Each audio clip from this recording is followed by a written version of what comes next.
numbering over 50, and riding motorcycles targeted a police checkpoint along Agwe Kanjiwa Road, Sahara reporters reported. After overpowering the officers, they proceed to rustle cows in village. A local resident, Abubakar Auge, said in Nakurawa were more than 50 on motorcycles. After overpowering the few police at the checkpoints, they went to where the cows were kept in his ranch and went away with them. Now, before I go forward, how is it possible that you know how cows, how huge they are, even though they follow forests, they follow everywhere, it's very easy to trace. For you to understand the capacity of the terrorism cases in Nigeria. So for people to steal cows, you know that they are controlling the territory. They are controlling the area. So these people are no longer controlling only the far north Borno. They are now going down back to Kebbi State. And this is not going to be funny. Now, the article continues that the rustled cows reportedly belong to a prominent civil servant, Nawali Black. Nasini village is about 5 kilometers from Agungu town. Confirming the incident, the Agungu local government chairman, Aliyu Gulma, said a security meeting was underway and that security agents had been directed by the state governor to recover the stolen cows. Confirming the report to Sahara reporters, SP Nafiu Abubakar, the police command public relations officer, said it is true. 2 of our men died during an encounter with them. He noted joint operation by the police and other security agencies have been intensified with a view to apprehend the bandits and recover the rustled cows. The Kebbi State Commissioner of Police, Bello M. Sani, has already paid an on-the-spot assessment visit to the scene, as well as the Emir of Agungu, Abubakar Adet. Now, the problem I have, why I don't believe Nigeria system again. The problem I have is that any country, read my lips, any country that are unable to protect her citizens is a failed country. Any country that don't react when people are dying, it doesn't concern them, they normalize the killing of the people, it's no longer a country. It's no longer funny. Now, these people are already going south again. These people are already going south. Before you know, you will hear that Nakurawa is already in Delta State. Before you know, Nakurawa will be in the southwest. Nakurawa will be in the southeast, God forbid. I know that southeast is one of the toughest areas where terrorists will always go and meet their bad luck. Now, what I'm saying is that the Nigerian government, they know that they have already a very serious problem. They are not finding a way to solve it. They are not finding a way to talk about the issue of agitation going on. They are not finding a way to call people who are agitating and said, okay, what do you people want? Is it referendum? Is it this? Is it that? They are not even talking about, okay, now we have enough problem. For us to solve problem in the southeast, let us just release Nnamdi Kanu. Let us talk with these people. Now, Nakurawa, if that be the case, what is your problem? What do you people want? Now, I'm just saying, what do you want? What do you want? What do you want? It is clear what everyone wants. What the Biafrans want, what they want, everybody knows. What the Oduah want, everybody knows. What the Boko Haram ISWAP want, everybody knows. They want Islamic country. And for that, they want Nigeria to become Islamic country. And if Nigeria did not fight, they want the whole country to become Islamic country. And this is not possible. This is not fair. It ought not to be so. How much longer can you go on not making money trading? It's a simple question, and I want you to think about it right now. How many more months or years can you go on before you finally realize that all the trading bots,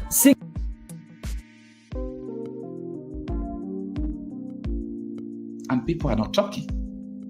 The other day, I was challenging the governors from the southeast that look at someone like Asari Dokupo was on a live broadcast honoring interview saying that his boys are fighting in the southeast.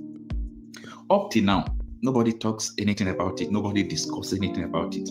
Everybody just believe that maybe federal government, employ him, or federal government had contract with him to do what? Anytime he said his men are fighting, that for example his men go to maybe, for example, Ondo State to fight, in Imo State. Just look at what will happen that few days. You hear that a soldier died in Ondo. Because if an owl flies in the night crying and day breaks, a child dies, people from the village will say it is because of the owl that makes it to die. If Asari Dokubo comes out and say, in this particular place, my boys are there right now fighting, and the following day, the military died at that spot, people should ask questions. People should ask questions because Nigeria already have enough problem. Adding the problem of, people that you want to fight, you want to extradite, you want to do this, is not going to help the matter. It's not going to help the matter. The whole information, the whole move of the federal government against people who are agitating, I'm aware of them. So let me say that too, because sometimes if you say what you know, people will even come against you. And that is just what you hear, that people will come against you. So I'm beginning to understand why so many media organizations are afraid to talk. Because government will come against you. The public who don't understand you will come against you. And a lot of people of interest, they will just have different interests in you. But you know what? Everybody must die. And one day, if you talk, you will die. And if you did not talk, you will die. So we are not afraid of saying what we know. Okay? We are not afraid of saying that. What we are saying is that it is obvious the federal government can't solve the insecurity situation in the country. It's obvious. It's obvious. So let them not create more insecurity to it. We are trying all our best to defend ourselves in our villages. All these terrorists have taken over the villages. People are no longer going to farm. So just allow us to fight our fight, to make sure we clear our bushes. Don't add another problem to us. Because bringing anybody again, the bringing of Nnamdi Kanu, the kidnap and bringing of Nnamdi Kanu to Nigeria has caused more harm to Nigeria. Not only the sit at home, but look at the killings, people hijacking, so many things. So Nigeria government should be aware that if they try to extradite Simon Ekpa, the same thing that happened will also continue to happen. And the worst thing is that either they hold Simon Ekpa down, they hold Nnamdi Kanu down, stop Wazirike, stop Asari Dokubo, Ojukwu is already dead, and so on and so forth. The idea is that this Biafra agitation will not die. It's bigger than everybody. It will not die. And people find reasons to continue the agitation because, for example, me, look at my bushes. Terrorists, filled with terrorists. People are not going to farm. People are being kidnapped every day. People are dying. So what do you have to tell me that I have a country that works? It doesn't make sense because we are dealing with reality and we are talking reality. So we are talking about what is going on. So it's nothing but the reality that this country don't have capacity to save her citizens. Beställ allt från bläckpatroner, toner och batterier till lampor, dammsugarpåsar och rakhyvlar. Mer än bara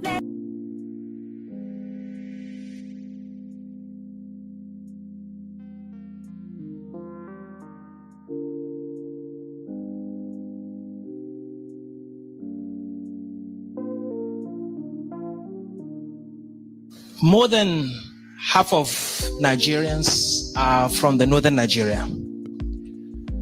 Northern Nigeria's population is about 130 million people, which is more than the population of some 25 countries. The combined population of 25 countries, which means northern Nigeria is more populous than some 25 countries in the world. Northern Nigeria contributes more than 70% of Nigeria's grains, millet, rice, maize, sorghum. More than 70% of Nigeria's grains are produced in northern Nigeria, which makes the northern Nigeria the agricultural hub for the country. And more than 90% of Nigeria's livestock are produced in the north, with vast stretches of arable land. Northern Nigeria covers more than 78% of the land mass of the country, which represent huge potential for commercial farming. Northern Nigeria has huge solid mineral deposits ranging from gold, limestone, uranium, tin, oil, gas, columbite, and so many.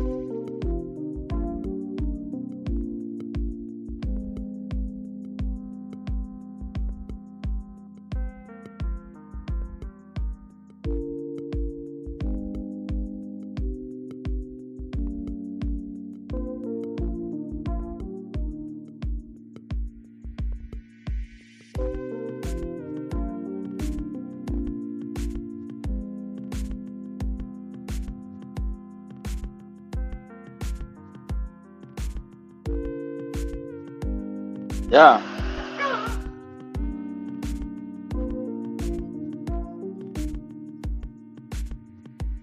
Can you see them?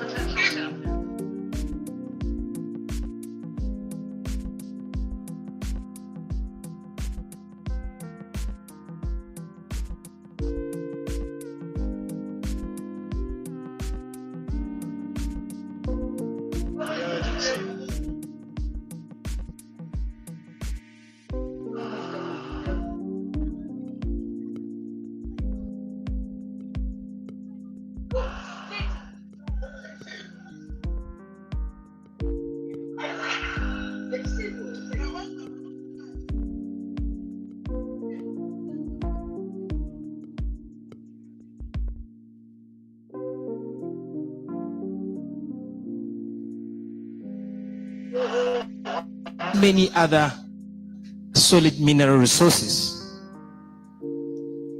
Unfortunately, this region, despite the vast potential, is still ravaged by poverty, with more than 60% of the people living in the north live below the poverty line. And this contributed to making Nigeria the 5th country in poverty count. More than 80% of the counted 20 million children out of school are from northern Nigeria. Northern Nigeria ravaged by insecurity.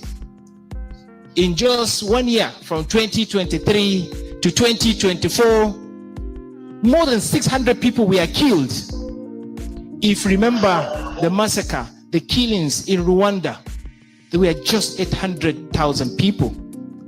But in 1 year in Nigeria, more than 600,000 people were killed, most of them from northern Nigeria.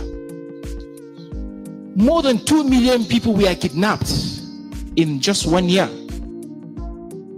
Most of this happened in northern Nigeria. With trillions of naira being spent to tackle insecurity, insecurity still lingers in northern Nigeria, which rendered thousands of large-scale farmlands unproductive. Also putting the country at the risk of food insecurity. When it comes to maternal death, more than 60% of maternal deaths happen in northern Nigeria, which is one of the highest in the world. And close to half of children in northern Nigeria, they experience poor developmental growth, mental growth, and stunting due to malnutrition. And this also poses a threat for the future development. When it comes to birth rate, Nigeria is the 5th country in the world in terms of birth rate, and largely contributed by northern Nigeria, which has an average birth rate of 5 children per woman. In terms of child street begging, Nigeria is second after India, largely contributed by northern Nigerian syndrome of. This fight will be legendary. The iconic F-16, MiG-29, and Tornado are are joining large-scale battles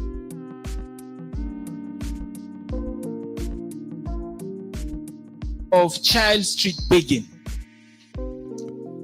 Sahara Desert is fast advancing at the speed of 600 meters per year, posing a threat to the livelihood of states like Sokoto, Borno, and Katsina states, which also affect the agricultural productivity of the northern Nigeria.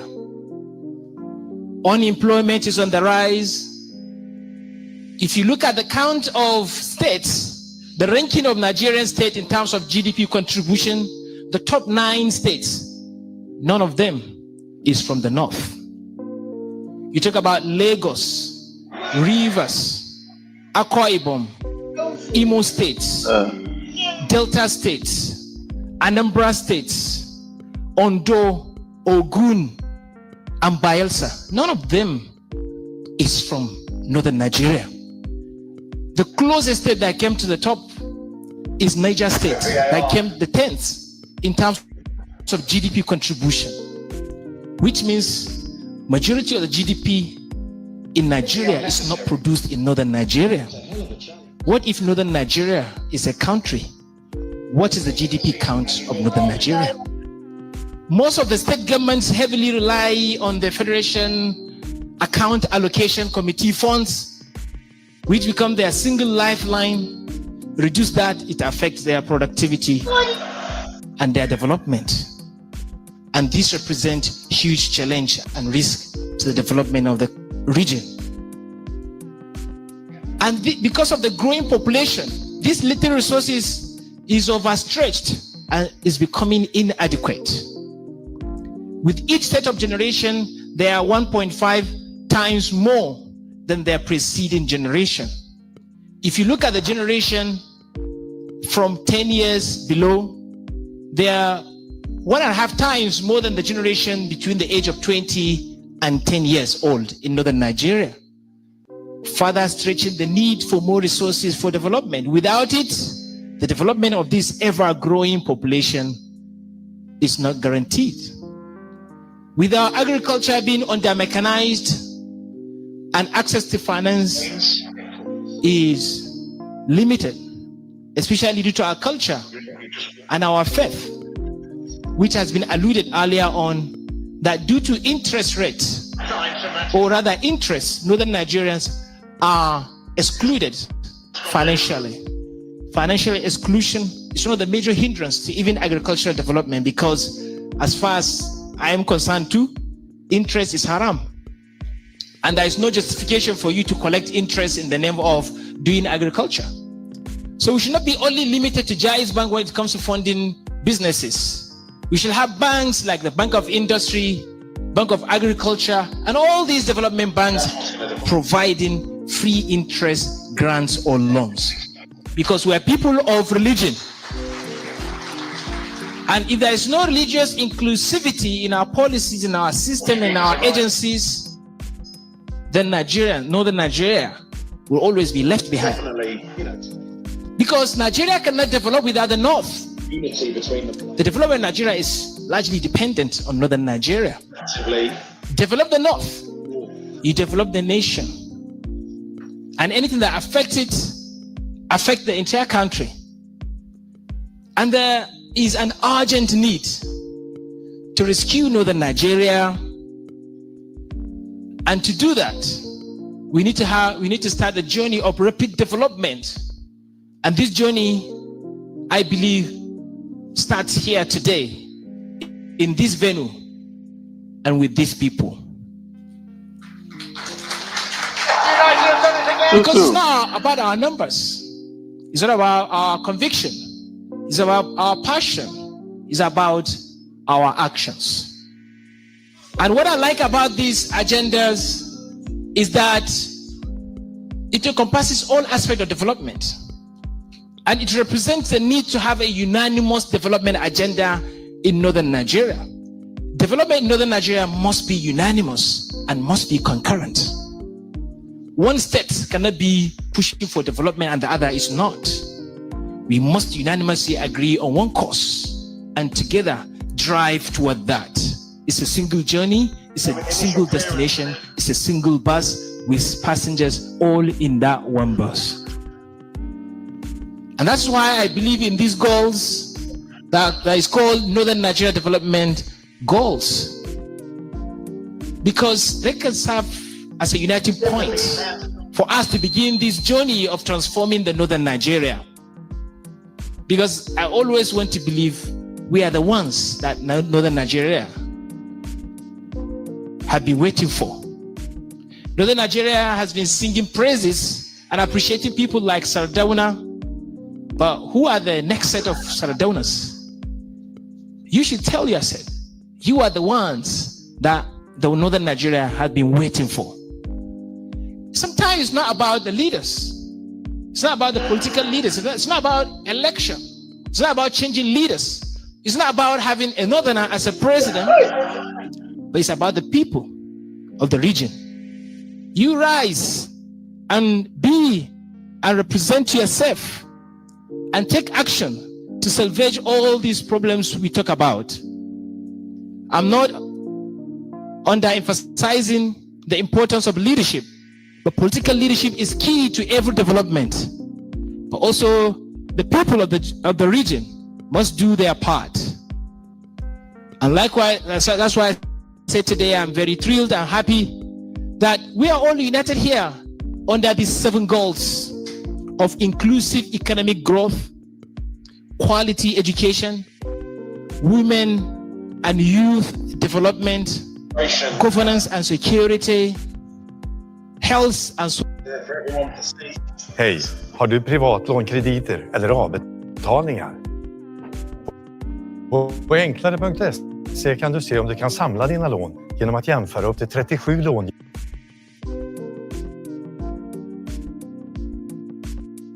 Social well-being, resilience to environmental challenges, and regional partnership and collaboration. Northern Nigeria will never grow without regional partnership among the states, moving on the single agenda, uniting and linking the economic chains of the region. That's the only way Northern Nigeria could grow. But all these development goals, they are also subjected to certain conditions. And I want to appreciate Dr. Murtala Adogi and his team for coming up with these very beautiful goals. Not only set the goals, but also set the success factors that must be achieved first before you achieve these goals. He also has come up with targets that we must achieve this target in the next 20 years. Because in the next 20 years, Northern Nigeria population will be 260 million people, more than the current population of the country. And then what's the plan for the future? The future will not easily come. We have to create it. And these goals represent the image, the map for the future. This not development, the foundation of every development is security. So it's our number 1 priority. Number 2 is our mindset. The Northern Nigeria must rise and stop thinking they are Northern Nigeria, or they are even Nigeria or Africa. They have to start thinking they are global, looking at the global trends, opportunities, and globalization, and fitting into the global world. You also have to change the mindset that dismiss any development potential in the country and say, oh, that kind of high level of development cannot happen in Nigeria. When we see countries that have developed, advanced, we say, oh, this development can only happen in those countries. It cannot happen in Nigeria. This mindset has stopped us from development because we don't believe development is possible in Northern Nigeria, not even in Nigeria. We have to change this mindset. People with this same mindset sometimes might be elected to political positions and they act based on this mindset. Recently, I was studying a research and I found out that there's not any region or country can progress without a seaport. And I was wondering, and I fathered my research. And I saw the reasons. And if Northern Nigeria has to develop, they must have a seaport. Everything you import from via the sea must land in Lagos. That's why Lagos is one of the most thriving states, sometimes richer than perhaps most part of Northern Nigeria. And it becomes more expensive to even import things into Northern Nigeria because we don't have access to seaports. Also, foreign direct investment. We've been talking about agriculture. Even the oil sector that we are proud of. Oil sector didn't become the oil sector today, if not because of the foreign direct investment. So also agriculture. Agriculture is not contributing significantly to the foreign exchange earning of the country. Why? Because we don't have foreign direct investment. So we need to have white people, foreigners, or even Africans coming into Nigeria and invest in agriculture. Make it modern and mechanized. I know that we can still have the pride and say we can do it. Yes, we can do it. But on top of that, we need to attract investors to come and invest in agriculture. We also have to change the mindset of our rich people, our investors. I asked one of my staff to give me a count of how many filling stations do we have in Katsina town. And he couldn't finish counting. I'm sure, Mustafa, you can help me with some data if you have. Because we have thousands of filling stations in one town, but we don't have factories. We don't have even simple processing plants. Everyone that gets money will either go and do bureau de change, keep the dollar, wait for the dollar to appreciate, sell the dollar and become richer. No adding value. Or you open filling station to collect the petrol and go and sell it in Niger Republic. What value have you added? Our people with the money, they have to change their mindset. I was driving Professor Lumumba when I brought him to Katsina. We are driving from Kano to Katsina, and he saw all the trees, all the mangoes. He said, "Do you have the mango processing plants?" I was embarrassed, and I said, "No."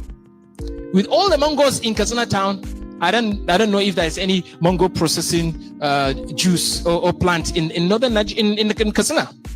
So we have the money, but our people with the money, they are investing it in easy investments.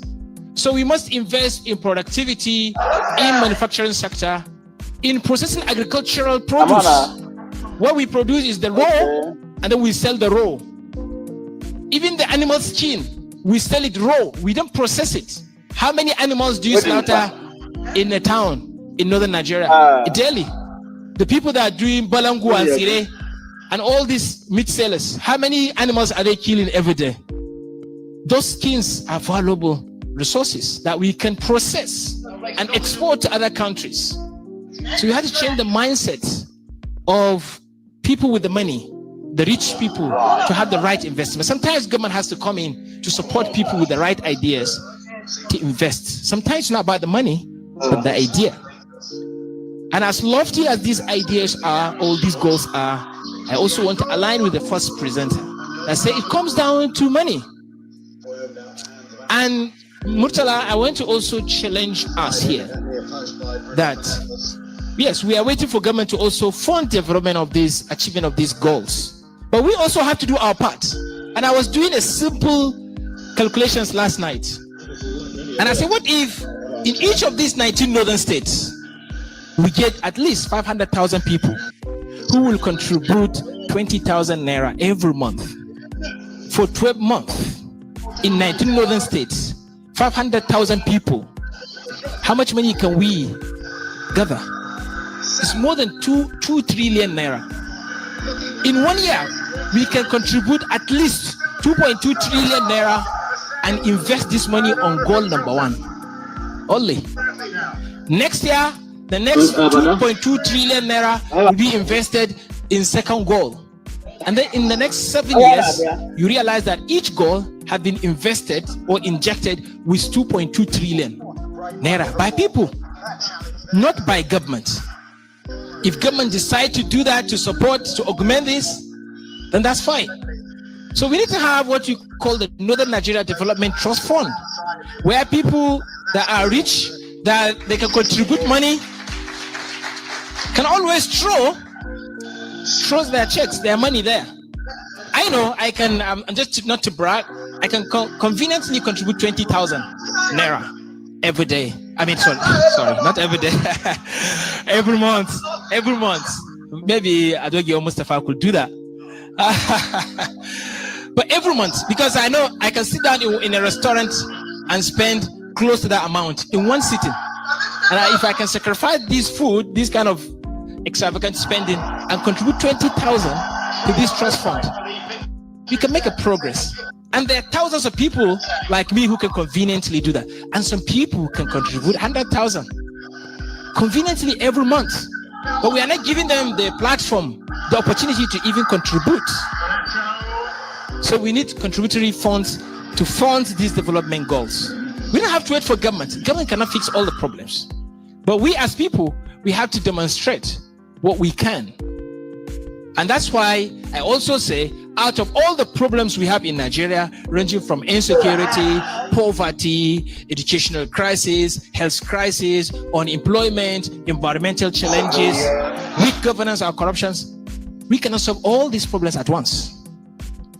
Like the Pareto principle that says 80% of your problems are caused by only 20% of the causes. So we don't have to solve all problems, but identify the major causes and fix them. When I was doing Pareto Principles class, I asked my student to give me the major problem of Nigeria. They said poverty. And I said, what caused poverty? They said bad governance and corruption. And I said, what caused bad governance and corruption? And we arrived at selfishness. As simple as it sounds. Because if you are not living for other people, if you're not willing to sacrifice yourself for other people, cost yourself for other people's winning, then you are not a leader. But people are getting into position because of what they think they can get, not what they can offer to people. I recently introduced the principle of saver, which is living for other people, living to serve other people. We lack this mindset. That's why we have corruption. Corruption leads to poverty. Poverty leads to insecurity and becomes a vicious cycle. So we need to identify what is the leading problem. What is the first domino effect of all these problems? And we also have to begin from the leadership recruitment process, because we cannot isolate political leadership in all these problems we are talking about and in responsibility to fixing them. That is why, as long as there is monetary attraction to political position, we will continue to have weak governance and bad leadership. Because people, they want to get to political position not because they want to serve, but because they want to get the money. Even the late comedian Ibro, when he was afflicted with poverty, he told his wife he wants to contest election because he's poor. So if you want to become richer, the only thing that you start thinking of is how do I contest the election? Why? Because that's where you get the money. People that have money, they will not think of investing that money. They will save their money and wait for the election period to come just for them to spend to win an election. As long as there is money in political positions, there will never be good governance. As the way we want it. We also need to change our mindset, how we look at leaders. A lot of people think the most successful person in your area or in your state is the one with the highest political position. The highest level of success is political position. If people want to reward you, they say, hey, please come out for election. We will vote for you. And if people want to punish you, they say, we will not vote for him. The best way to reward me is say I should come out and contest an election because that you think that's the biggest favor you give to me. That's the wrong way of thinking. But I could see the reasoning only if it is attracted to serve. But even if you're coming to serve, you'll be blocked by people who are there for the money. And they have the money, and they will make sure they use that money to stop you from getting there. So we have to change our mindset, how we look at elections. And politics is expensive. Even the competent ones, they can't afford to contest an election. They will say, okay, you are not too young to run. but you are too poor to run. So make it easy and cheaper and within the stretch to contest election. And I always believe that if we have to have development, we have to bring resources and power closer to people. Because when you are leading complex and large society or company or setting, the efficiency of that management will be less. But when you are managing the micro, small setting, it becomes easier.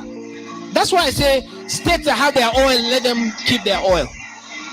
If you have gold, keep your gold. Any natural resource you have in your state, keep it. You are responsible for developing all the natural resources, natural deposit in your state. But you take responsibility for everything that happens in your state. Education, security, healthcare, all this development, you do it. To whom much is given, much is expected. Give the state the powers. Allow them to extract the mineral resources. If you have oil, keep your oil. We don't want your oil money. In northern Nigeria, we have agriculture. We have all these solid minerals I mentioned.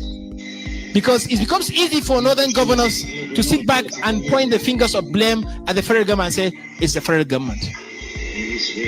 And complexity of Nigeria is too much that federal government cannot fix all our problems, because most of our problems are peculiar to state and even region.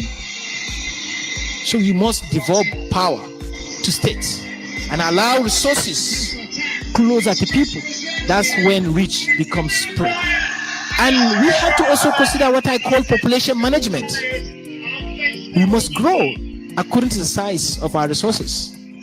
If responsibility and liability is greater than your finances, you cannot grow. You become stretched. So at micro level, the country has to grow based on its resources. At micro level, in your family, in your house, you must grow according to the size of your resources. You have 10,000 naira in a month, and you're giving birth to 10, 20 children. You are not growing according to the size of your income. So family size must grow according to the size of resources. So that because family have to take care of the family, I mean the children first, before the government do their part. Because population is not an automatic resource. It's just a potential resource. You have to harness it. One of my friends said, oh, what about China? China, they have population. And I said, China didn't become what they are just by adding population. They added valuable population. You are not going to add a population that is a liability and expect the economy to grow. But when you are adding skillful population, that is when the economy will grow as a result of such addition. So the question is, what kind of population are we adding? Are we preparing the population to become valuable to the economy? Look at the issue of the children begging on the streets. This is not acceptable. If we have to develop in northern Nigeria, we must stop this madness. Because there is no way you can give birth to a child of 4 years old and you throw him on the street and say, go and beg for money, for food. This is inhuman. Instead of sending your child to beg on the street, you come out and beg on the street. Parents should come out on the street and beg for food and then take the food to their children at home. But children must be kept at home. Because when you send children on the street begging for food, because of the stress, the exposure, the hazards, they will not even have the mental stability and growth to even absorb or grasp the knowledge. Because first in the morning, they hunt for breakfast. Afternoon, they hunt for lunch. Even in the lunch, they hunt for, they become like birds. They become like animals. And these are the future that we are talking about. And this is not Islamic to send children under the age of 10, asking them to go and beg for food. You have to provide for them. There is no any city in northern Nigeria that does not have school where these children can be stayed, can be put in where they are and learn there. I was studying Bangladesh and I saw similar stories like ours, like the northern Nigeria. But what they've done was they built agro-processing industry, agric. They process and add value to whatever they produce from the agricultural sector. They also invested so much in manufacturing sector. They also invested in education. That's why I appreciate the Kano State for making education #1 priority. Because with education, we can develop. They also invested in small and medium enterprises, especially for women. Because half of our population are women, and if women are left behind, then you are retarding half of your population. They are becoming dependent.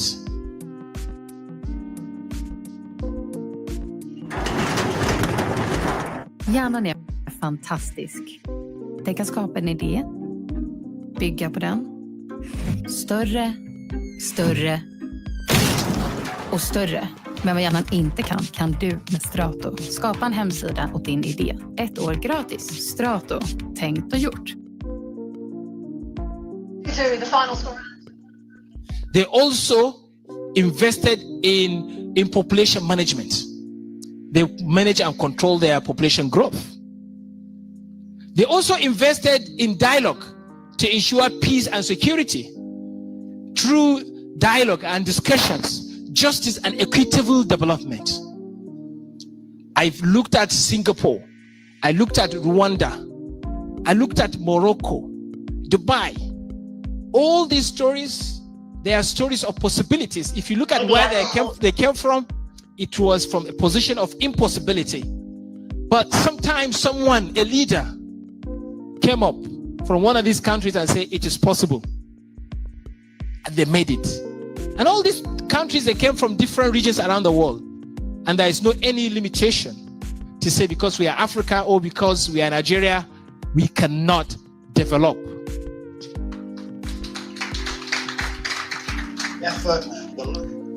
So there's no excuse. If they have done it, we can do it. Look at what happened in Rwanda. I was in Rwanda last month, and I asked one of them, I say, what if you become the president of Rwanda? Will you like it? Say, no, we don't want. No, any Rwandese want to be president. They all want Paul Kagame to be president. And I say, why? Even if you are to be made the president, say, no, even me, I don't want to be president. I only want Kagame. And I say, why? He say, look around. Is it not what brought you to Rwanda? Why do you want to change it? So if you have one good leader, good leadership that is prolonged, is one of the simplest and easy way to development. What people want is not continuous change of leaders or continuous election. We become election year.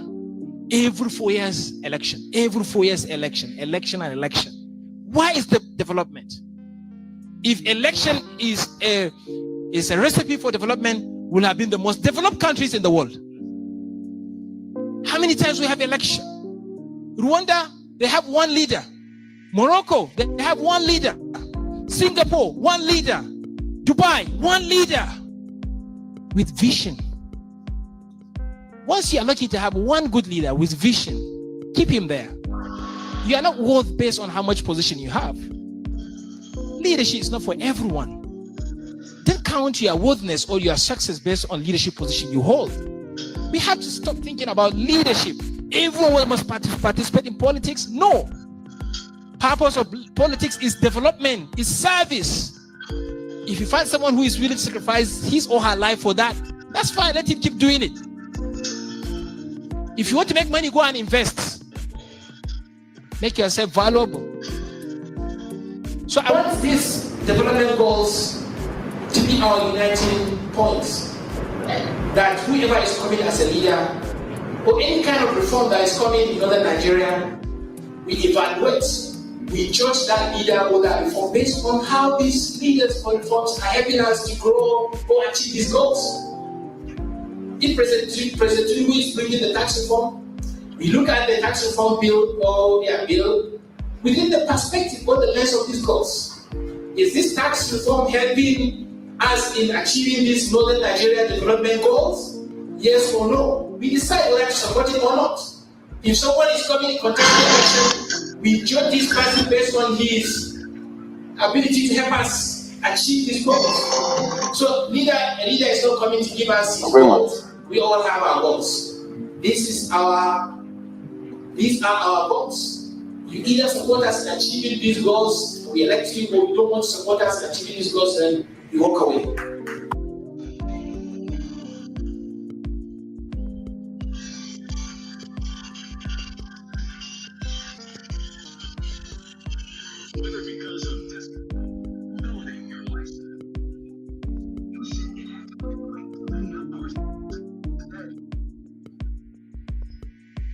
Vi skär ner priserna i januari redan hos ProShop. Ända in till PR. ProShop, mycket mer, mycket snabbare.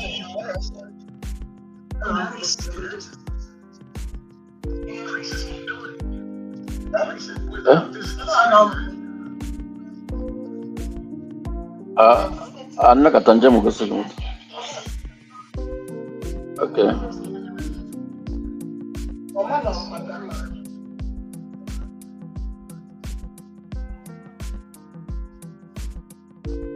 Feel better.